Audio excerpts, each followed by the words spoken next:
Welcome to Creative Piecemeal Podcast, a podcast for creatives. I'm your host, Tammy Takeishi. Join me for compelling conversations with artists, actors, authors, musicians, and other creatives about the impact of the creative and fine arts in their lives and our ever-changing world. Thank you for listening.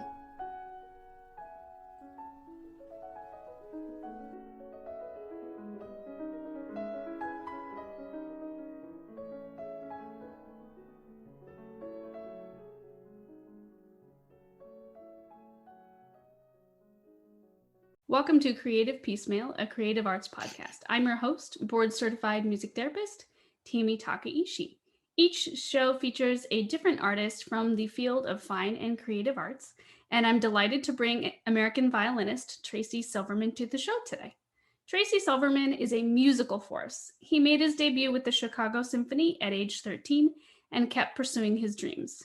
He was a founding member of the Turtle Island String Quartet and has since released dozens of records and gone on to compose and tour extensively. Currently, he serves on the faculty at Belmont University in Nashville, Tennessee. Tracy, welcome to Creative Piecemeal. I am so excited to reconnect with you and have you on the show. Likewise, Tammy, it's great to see you. Thank you. We're going to get started with what inspired you to get into music and pick up the violin? The big questions. Well, I think I was so young that I barely remember. It seemed like I've always been a musician.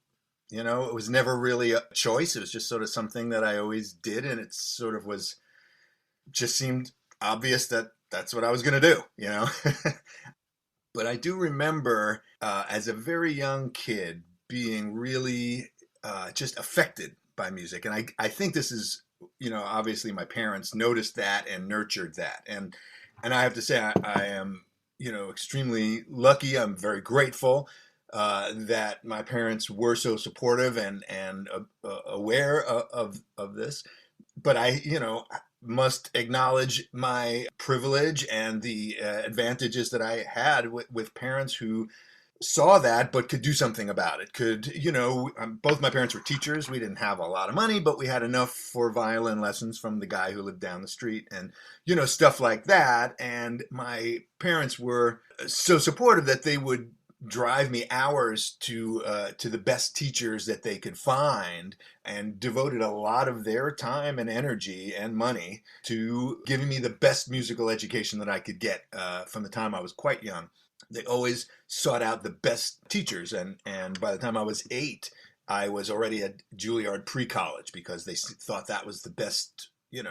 We were about an hour away from the city in New York at that point, and then a couple years later, when I was 10, we moved to Beloit, Wisconsin, where my dad got a job at the college, and there wasn't a great teacher in Beloit, so we would drive 2 hours every Saturday to Chicago, to Chicago Musical College, where I studied with Morris Gomberg and then Deborah Wood, who was later Deborah Schwartz, who are just the most remarkable, amazing teachers, and where I really learned almost everything that I know about string playing. But that was at the age of 10 through 15, and my dad would make this 2-hour trip there, sit for an hour at the lesson, where he was deputized by my teacher to, while I was home, to watch how I was practicing, because he sat there and knew everything that he learned. He was learning everything that I was learning, and then drove 2 hours back home, and we did that for years and years. So very grateful for all that. But I'll tell you what happened when I was about 4 years old, and how I think that they started to discover that this was, kind of what I was interested in. I was on my trike and riding down we lived on this little block, and down at the end of my street, there was a young man, Ronald Carbone, who is still around and is still a working musician in the New York area. And he lived down at the end of the street. He was probably, I don't know, in his early 20s at that point. And he was a very good violinist. And I think he was a concert master in an orchestra, and like a local orchestra. And I heard this music. I was pedaled down a little further than I was supposed to go because he was down at the end of the block and I was only 4. But there was no traffic back then. And I'm pedaling down there and I hear this wonderful music coming from this house, and it sounded like it's early in the morning. I can't sing a thing. You know, the Scheherazade melody. I could play it on violin. I can't sing at 10 a.m. And and so I was just like, "What? Who is this lady singing?" I just thought it was the most beautiful sound I'd ever heard. And I quick turned around on my trike and I rode home as fast as I could. And I got my older brother, who's 2 years older than me, Brian, and you know, he knew everything. So I said, "Brian, you got to check this out. There's some lady down at the end of our street who's singing." I didn't do that. I went, and he said, "What are you talking about? There's no lady down there." So he gets on his bike and we ride down there. And sure enough, there it is, this beautiful sound. And he turns to me and he says, "Wow, you don't know much about music, do you?" He goes, "That's not a lady singing. That's somebody playing the flute." So that night, I'm telling my parents, I was like, "I heard this amazing flute player down at the end of the street. And it was like, oh, I want to be able to play the flute. I want to do that." You know, and they're like, "What are you talking about?" They figured it out and they started giving me violin lessons with Ronnie Carbone. And that's how I started. And you know, I remember around that same time listening to my dad had classical records. He had a hi-fi system back in the 60s. This is around 1964, 65. You know, he had a hi-fi set and had some LPs and had a recording of the Sibelius Violin Concerto. And somehow I found it, heard him playing it or whatever, and just fell in love. I mean, I had never heard, you know, that passage where it goes up to the sixth, the famous, you know, and it just tears your heart out. To this day, it brings tears to my eyes. Well, it brought tears to my eyes as a little 4 or 5 year old kid. It was like an emotional wallop that I just, you know, it was like, you know, musical heroin in my veins, you know, and I didn't know how to react, and I would just like cry, and my parents saw this and they're like, "Wow, you know, this, you know, this is making an impact." And I just fell in love with the violin music, the Prokofiev violin concertos. I played the Milstein recording of that till, I swear, the, you know, grooves must have gotten so worn you could see through the record. I used to listen to it every night. Fell in love with that music, and so that was my beginning. You know, I really fell in love with classical music, but my dad also played a lot of jazz, so I was brought up listening to a lot of that. My mom was a big musical theater fan, so we had that, and I had an older brother. So by the time I was in my early teens, he was listening to a lot of rock and roll. He was turning me on to Hendrix and Zappa and Jean-Luc Ponty, who I'd never heard of before. He's like, for my 16th birthday, my brother bought me a birthday present that was possibly the most influential thing that ever happened in my musical life. He got me 3 records: Jimi Hendrix, Cry of Love; Frank Zappa, Hot Rats; and Jean-Luc Ponty, Enigmatic Ocean. And that just kind of, he said, because I've been playing classical music for years at this point, he said, "You need to listen to this." And it really changed my outlook. And I had been listening to a lot of rock and roll anyway, but I really studied these records, and it really changed my direction. I can imagine. And it sounds like your whole family, everyone's got such broad and wonderful musical tastes, and you're, you know, willing to just give anything a try, give anything a listen, and let that music affect you. And that is a wonderful origin story of how you came to be Tracy Silverman, the violinist. It's basically like fate then, you and the violin. I guess, you know, or just the first thing I came across, you know. But yeah, it's so just more emotional to me than piano, I guess. You know, it just had more of that, you know, had more soul. And what I realized as I went through my musical life, you know, in retrospect, you know, hindsight is 2020. I look back and I see that all of the things that I gravitated towards, all the kinds of music that I was loving as a kid, all had a common thread, and that's they were all incredibly soulful. It was all stuff that was very emotional. Aretha. I mean, I just at some, you know, at one point, and Ray Charles, I just could not get enough. You know, there was something about that cry in the voice, And I think, maybe I always have thought that part of my Jewish heritage, has a sort of the cantorial, that cry in the voice that you hear a lot in a lot of, cultural music from Eastern Europe.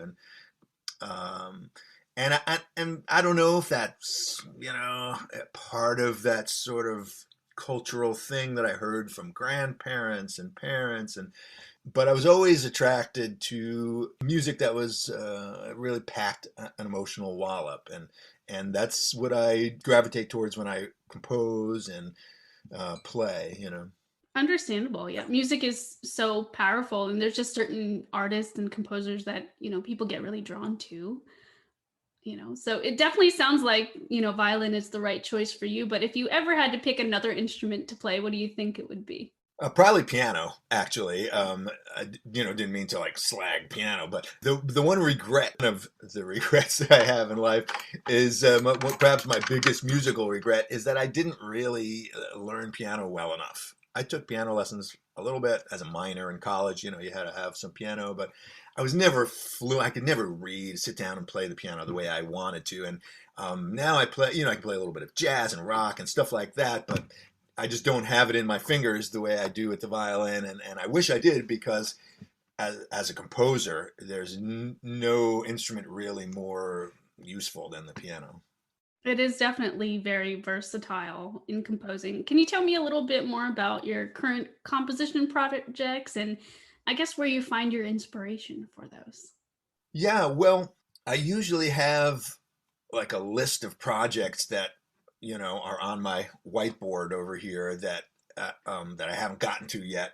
So it's not so much a matter of inspiration, I think, as much of just trying to get to the things that I want to do. It's sort of like a laundry list or a shopping list of stuff that I'm hoping to buy, a wish list. That's what it is, and I just try to get to them one at a time. And, as a professional, there's always a lot of other considerations that go into what projects you're going to do next. And often most projects are collaborative in some way. So it's a matter of who do I want to work with, who is available right now for me to do these projects. So there's all kinds of logistics and business considerations that are involved in what projects get done and what's next. But from a more creative standpoint, which is I think what you're asking, the inspiration, one of the last big projects that I did was my third electric violin concerto, which is called Love Song to the Sun.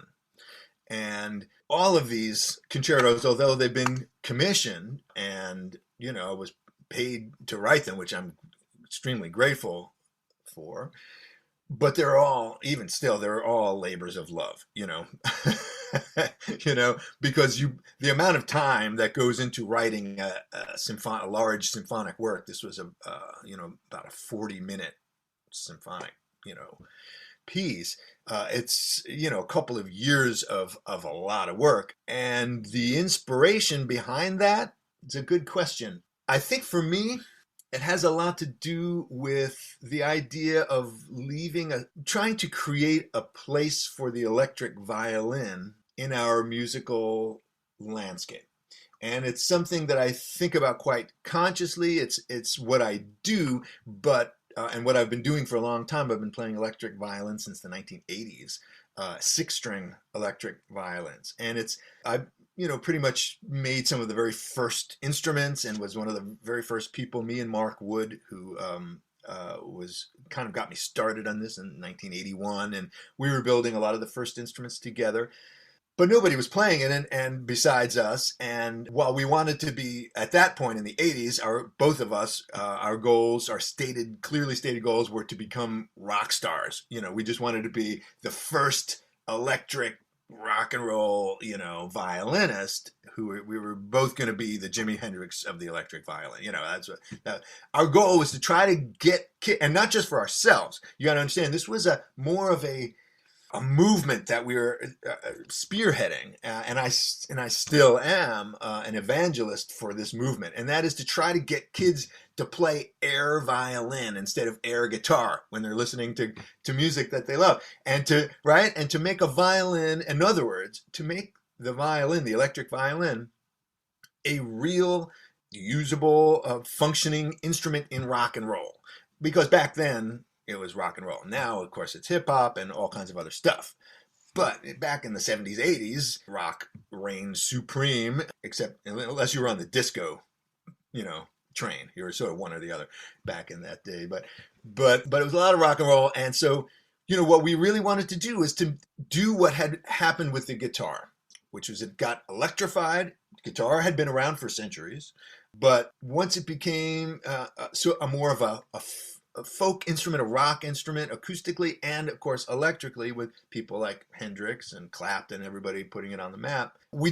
We knew that had to happen with violin, and we wanted to be there making those instruments, designing them and playing them, and creating a new future for string players where their options were not just to play the beautiful classical music that I loved, Sibelius and Prokofiev and things like that. But as much as I loved that, I knew that there was something unsustainable about that. It was anachronistic. It was in a state of arrested development where string playing was taught the same way for the previous 100 years since the early 20th century as it had, been taught. The Russian school of string playing, Joseph Joachim and Leopold Auer, and all of that whole thing that I was a direct descendant of. My teacher in Chicago studied with Leopold Auer, and that was the way violin was taught. But it was not making the violin a useful 21st century, or at that point 20th century, instrument in our popular musical culture.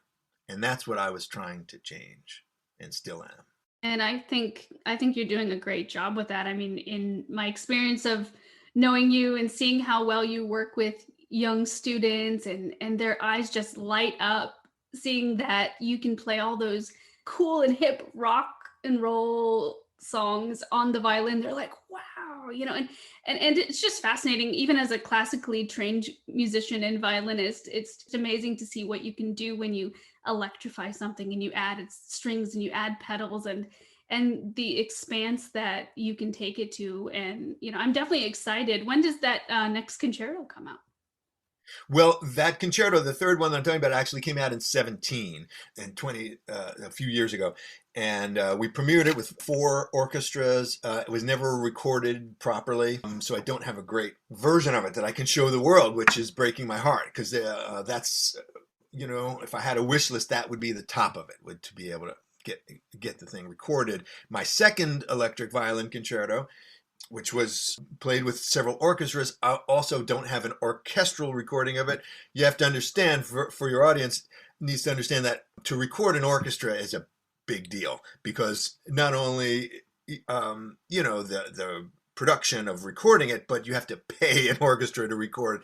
So it involves somebody really investing a lot of money in a recording to do that. So it's not something that I can undertake myself. What I did in my second concerto was I created a reduction of it for string quartet, and I hired the Calder String Quartet. It was a wonderful new music ensemble out of California. I hired them and had them play on my recording. So I have a sort of version of that piece, but it's not the orchestral version. It's a string quartet, an electric violin. Still having the reduction with a string quartet sounds very interesting, and it sounds like it would bring a whole different life to a piece that you already fell in love with and composed for full orchestra. Exactly. Well, it was the only way that I could make that music available to anybody. As artists, as creative artists, our sort of directive, it's kind of like our life force, the thing that motivates us is getting our music into people's ears. We want people to hear what we've done. We have a point of view. We have a view of the world that we're trying to share. It's like the music of every period in history, from Bach, Mozart, Beethoven, throughout history. All of those composers are giving us a relic, a sample of what life was like, what the musical life was like in that moment. It's a snapshot of what Vienna was like in 1788, let's say, for Mozart or something. And they're giving us this document from the past. And because music has this incredible ability to speak beyond politics, to speak beyond logic even, and current events, and speak directly to our emotions and just tell us what it feels like to live in this moment, in a way that almost no other art form can. Painting can show us, photography can certainly show us a very realistic picture of what life was like, but music can make us feel in a way that's immediate, direct, visceral, to the gut. And so I think it's very important for every period in history to have composers who are documenting what it feels like to live in this moment. What does it feel like to live in the United States in 2020 musically, as an electric violinist, or whatever. And these are, at least to us who create these things, the reason we're creating them is because it's important for us to share this with people and to go, hey, this is the way I hear it. This is the way I see it. Listen, listen to this is what we're saying, and if nobody's listening, it's kind of disappointing. What does living a creative life mean to you, and what is creativity to you? The big question, creativity. I guess most, in terms of creativity, people think of that as sort of a self-expression. Certainly it is. I think it's also important to, you can express yourself in a way that a million other people have expressed themselves in exactly the same way, in a sort of generic, sort of cliche way, because those, cliches are cliches because everybody feels them, and they're real, but because they're overused, they become cliches. So while creativity is self-expression, I like to think that to really be creative, you have to have a unique point of view. There has to be something about your vision of the world that is distinctly yours. So that's the first thing, and I think that's takes some knowing of yourself to know what is your perspective of the world. Picasso has a way that he paints. That's his way of seeing the world. This crazy whatever. That's his vision of the world. It's different from Monet's. So I think musicians, we all have to have our way of hearing the world. But the actual creative process, when you get right down to it, like, people have asked me, you've written like a symphonic works. How do you start something like that? How do you complete something like that? What is that process? And the thing that it seems like to me, what is boiled down to, somebody once explained to me that the word decision, to decide, is to cut away. Like an incision is to cut in, and a decision is to cut away. And what you're doing when you make a decision is you're eliminating other choices. You're eliminating other possibilities. So in writing a huge piece, what I was telling the students is that what you need to do is just start making tough choices. You need to make a decision. Okay, the piece is going to be this long. It's going to have this instrumentation. It's going to be about this. At least you have something in your mind. I want it to be 3 movements. I want it to be nonstop, no breaks. You start making choices like that, and then you start saying, okay, 3 movements. I want it to be fast, slow, fast, or whatever.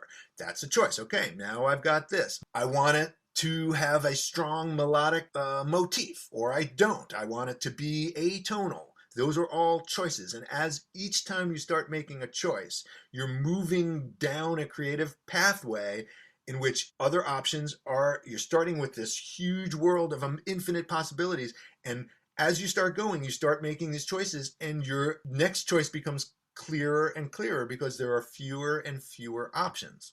You're just sort of refining these choices until you end up focusing on exactly what it is that you're creating. And so that creative process, rather than being overwhelmed by that blank canvas in front of you, or the blank screen in front of you, on your computer, just start making choices one by one, and until it's done.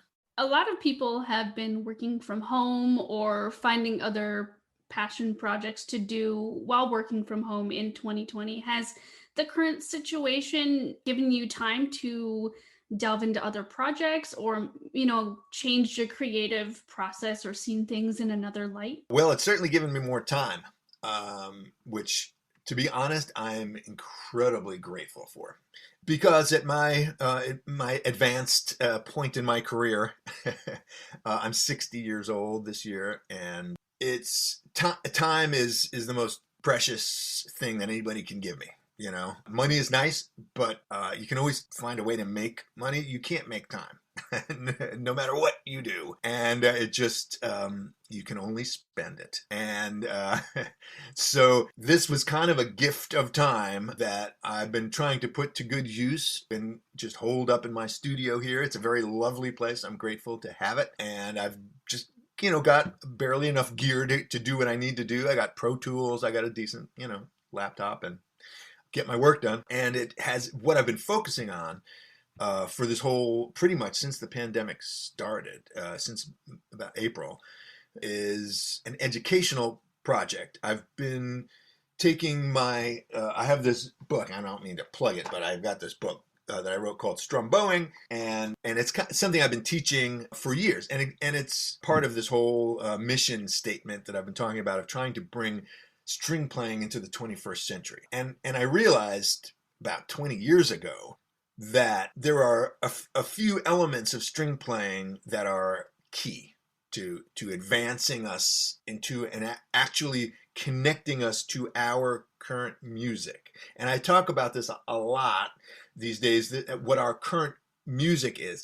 Rock and roll, hip hop, jazz, film scores, video music, TV, all the sounds, all the music that is currently being produced in our culture, and essentially pop music, right? And connecting strings to that in a meaningful way, I think the real key to that is not treating us the way we've normally been treated, which is as a melodic instrument. Because the association with classical music is so strong and so deep. As soon as you hear a violin playing something, immediately there's an association with European classical music from the 19th century, essentially, 18th, 19th century. It's really hard to get around that unless you're fiddling and playing fiddly music, bluegrass, folk. So there's that, and there's classical, but there's no representation in our real current pop music. The way guitars used to be in rock and roll, not so much in hip hop, but they're there a little bit. Keyboards, electronics, drums, beats, all of the kind of stuff that makes up the sound of today, strings have no part in that.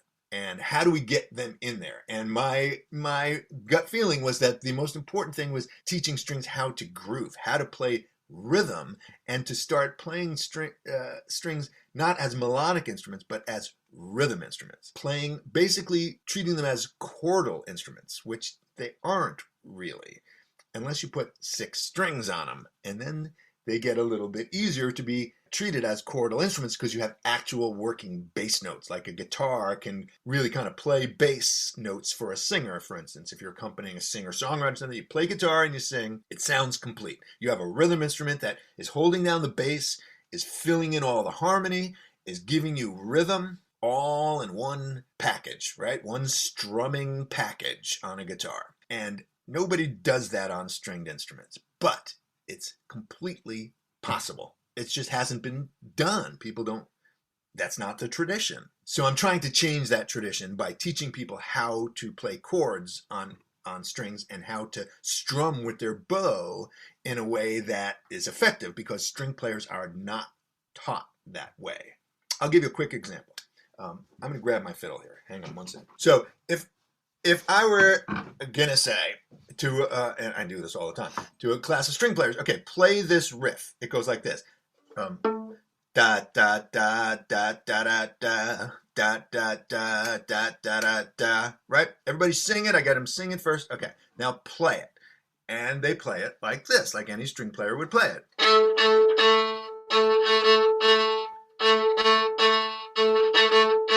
Right? But if you ask a guitar player to play that, you will never, ever in your life see a guitar player pick up a guitar and go,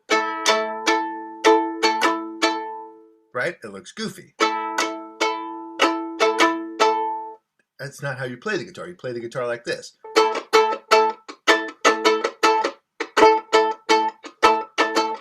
right? I'm strumming with my hand. My hand is going back and forth the same way all the time. Instead of going ba da da da da da da and just playing the accents, my hand is playing da da da da da da da da da da da da da da everything, and I'm muting what I don't want to hear. Simple as that. Every guitar player can do this in their second lesson.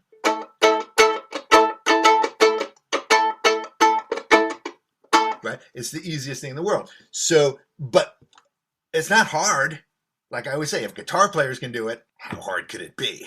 But it's just not the way we're taught. We're not taught to do that because we're not taught how to mute those strings. We're always taught how to make beautiful sounds. We're never taught how to not make sounds, right? So in order to do that, you have to know how to get those muted sounds, and we can do that on a violin. You can mute them like that.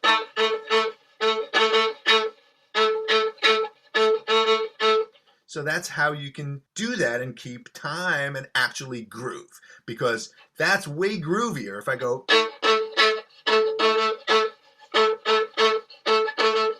It's going to groove better than, right? Because of all those little notes. And then you go from this middle of the bow to the bottom where you go in.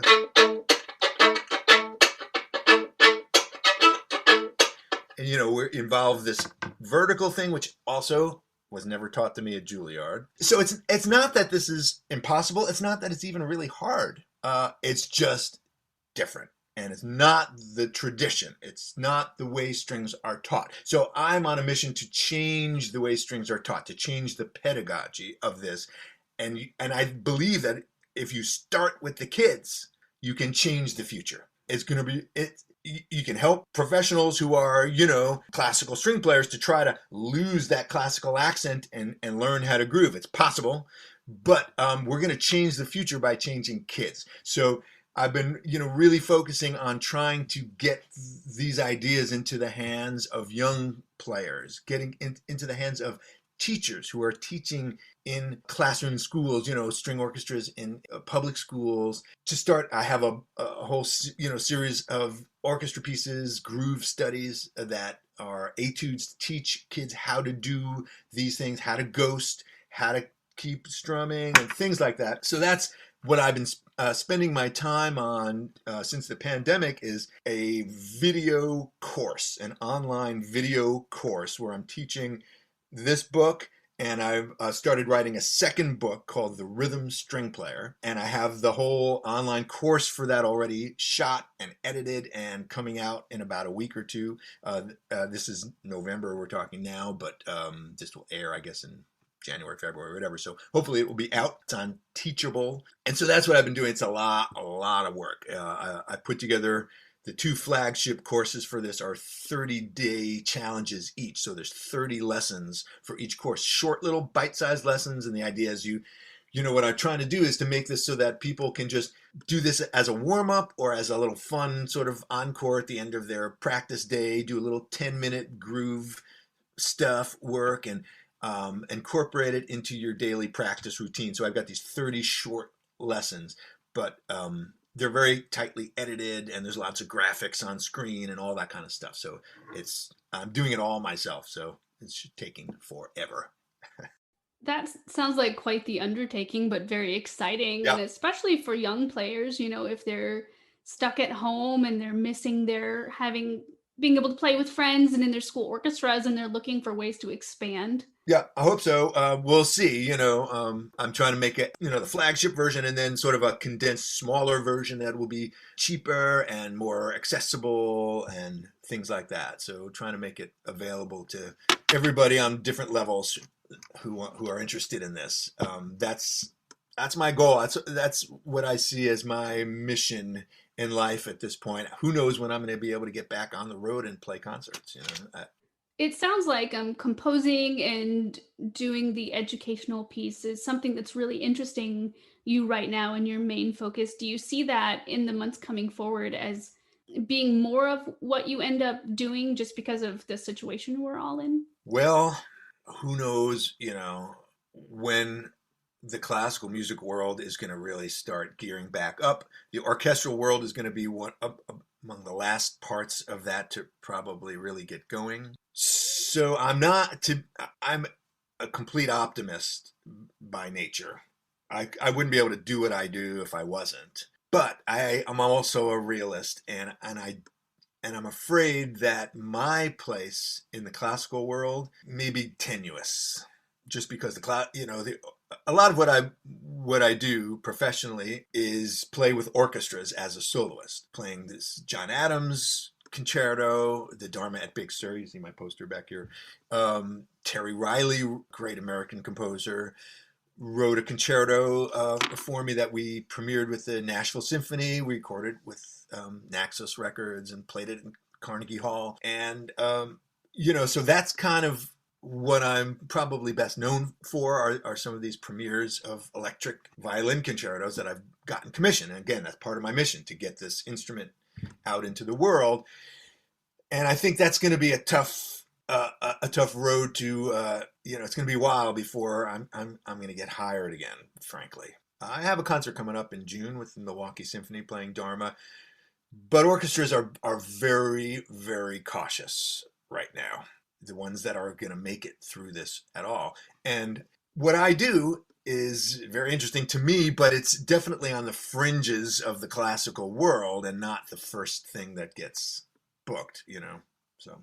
Yeah. Speaking from, experience of, seeing you perform and seeing your work and hearing your work, I definitely think there's a place for new music and electric violin. It's just, I think we all as artists have to, I guess we're forced to get a little more out of the box when it comes to pursuing our dreams, especially now that 2020 has happened, getting more creative with how we connect with audiences and how we promote and how we help people connect with music and find music. But it sounds like you're doing a fantastic job. I was wondering, who were your role models growing up? Since obviously you are a role model to many in terms of electric violin and new and contemporary music. You didn't have that as much in your growing up, and I'm wondering who you looked up to as a musician.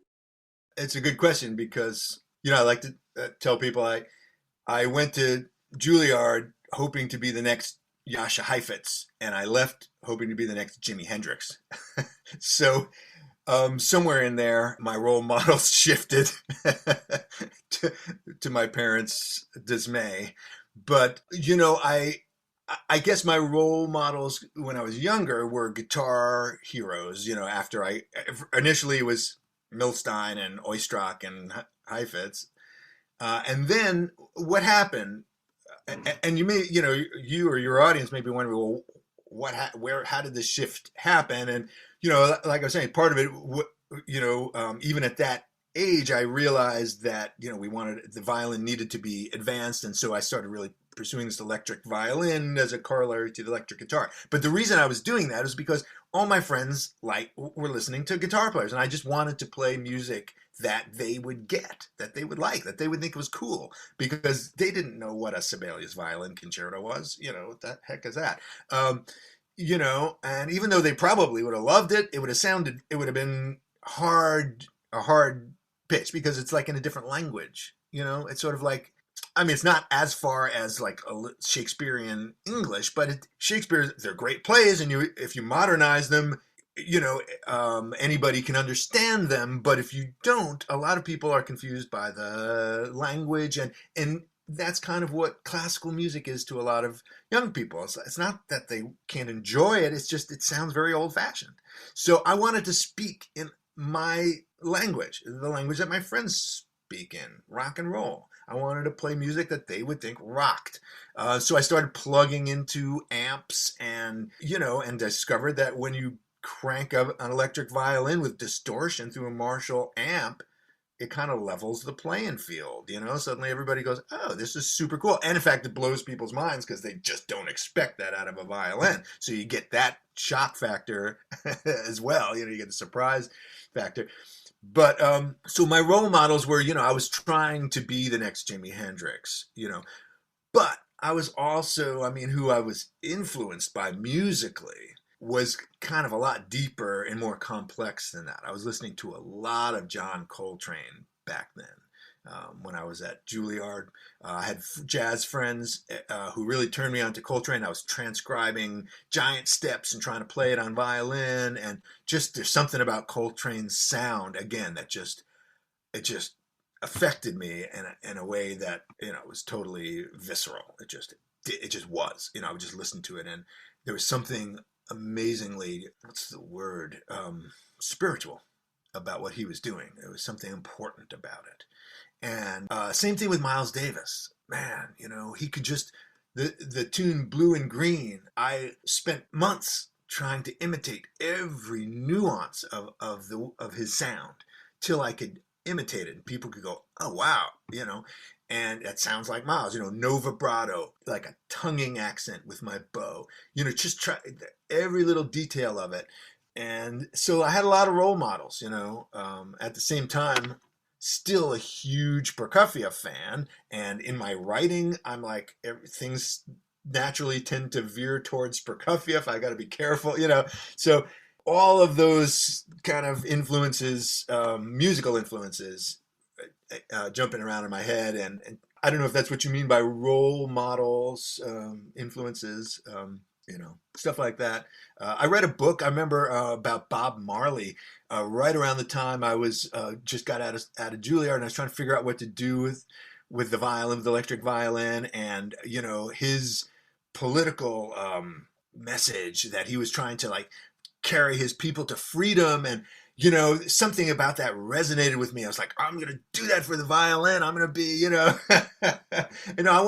wanted to be like that. I wanted to be somebody who was carrying a banner for his cause. And my friend Mark Wood, who we started making electric violin, used to call me rebel without a brain. Just because I wanted, I was so like that. I wanted to carry this banner, and he was like, it was almost became a joke at one point. But that was kind of a role model for me also. It was not just the musical thing, but the sense of activism, the sense of sort of social activism that somebody's got to do this, and it might as well be me. You've definitely got a lot of passion for music, for electric violin, for changing the landscape of violin to be more versatile, which is fantastic and just wonderful. Speaking as a violinist, I think it really makes it more colorful in music, and I can't wait to see what else happens in the future, especially as young violinists come up in the world. I was wondering, what's one of the best compliments you've ever received? The best thing to me is always when a young person gets it and they sort of are grateful for what my help in that. That's the most rewarding thing for me, because really what's important, again, in this sort of mission in my life is this idea that young people are going to take, the baton that I'm trying to pass and run with it further than I ever could. So for instance, I really want violin, electric six-string violin, by the way, which I really think is a significantly important instrument because it can be used as a rhythm instrument.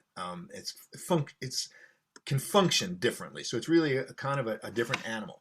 And I'm hoping that there will be young people in the hip hop community, in the real grassroots people who are making music in their bedrooms, and young producers going from that level up to the producers who are making hit records and who are producing big rappers and big singers and pop singers, that they will discover the violin, this electric violin, and use it in an authentic way in their music, in a way that I never could, because it's impossible for me to change my background, my upbringing, full of classical music, full of all of this stuff, and being a white person of my age and my years that I grew up in the 70s and 80s, I have a host of influences that I'm happy for, but I can't lose. But young people who may have never heard a classical violin, who have never heard the Tchaikovsky concerto, they know they've heard of Bach and Beethoven, they've heard the names, but they're just not familiar with the repertoire, don't have a preconception of what a violin is supposed to really sound like. may never have heard one in person and somehow picks up one of these instruments because maybe of something I did or something that a student has done, and maybe this is 10 years from now, and starts to explore in an authentic way strumming, using this strumming idea that they've seen people do because maybe it's infiltrated down into the younger generation, and starts producing real authentic music on this instrument that I would never be able to do because I'm not part of that culture. And so that's what I'm hoping. That's my dream, that I will live to see young producers, hip hop producers, incorporating young, hopefully people of color, playing these instruments and doing authentic, vibrant, contemporary, popular music with them in a way that hasn't happened since the 18th and 19th century, where violin was an important part of the pop music of the day. I think that would be absolutely wonderful. I know there are some indie bands and rock bands who have violinists, or some of my friends are like play cello and they electrify their cello and they play in bands, but I haven't seen too much of people just going out, like you said, and creating something Yeah, more authentic as yet. But I definitely have hope that as people are, we're definitely on their way. People are expanding and we're getting on more the way. creative every Yeah, day with music, which I've noticed is fantastic. And especially nowadays, we used to all have a little more time to our creative pursuits. I was also wondering, what is something you wish you had known when you first I started out was a in your field? very bad networker in the early days, and coming up in the 80s, really my professional life started in the 80s. There was no internet. Internet was 20 years away, really, practically. And, so it was not easy to network. And I just wasn't good at it. And holy cow, if, that would have helped my career if I'd have just, somebody told me, you know what, just go hang out and meet people and do that kind of stuff. I did plenty. I mean, I spent years in the rock clubs and stuff, but it wasn't in the right places at the right times, and stuff like that. So spinning my wheels for a lot of time. My whole 20s, I spent my entire 20s playing in rock bands in New York City, playing in the clubs, getting absolutely nowhere. And holy cow, that's 10 really important years of your life. If I had come out of those years with, I was trying to get a record deal back then. That was the only way to get anywhere, and I never got one. And if I could have come out of that with a couple of records, and that would have been very helpful to my life, but that didn't happen. I refer to those 10 years now as wandering in the desert, like musically, because what I was doing was making no money. I was, practically literally starving. But I remember times when I was literally going through the couch cushions to get change to pay the 60-cent toll to get from Yonkers to Manhattan. So there were some very, very, thin days back then. Anyway. Tell me about a time when you felt most alive or happy with your music, like one of your favorite memories. Favorite memories. Being in Turtle Island was a wonderful experience for me. It was my first real professional gig. It was kind of my big break. And we went to Brazil. The first time we went to Brazil, I think it was in 95, 94.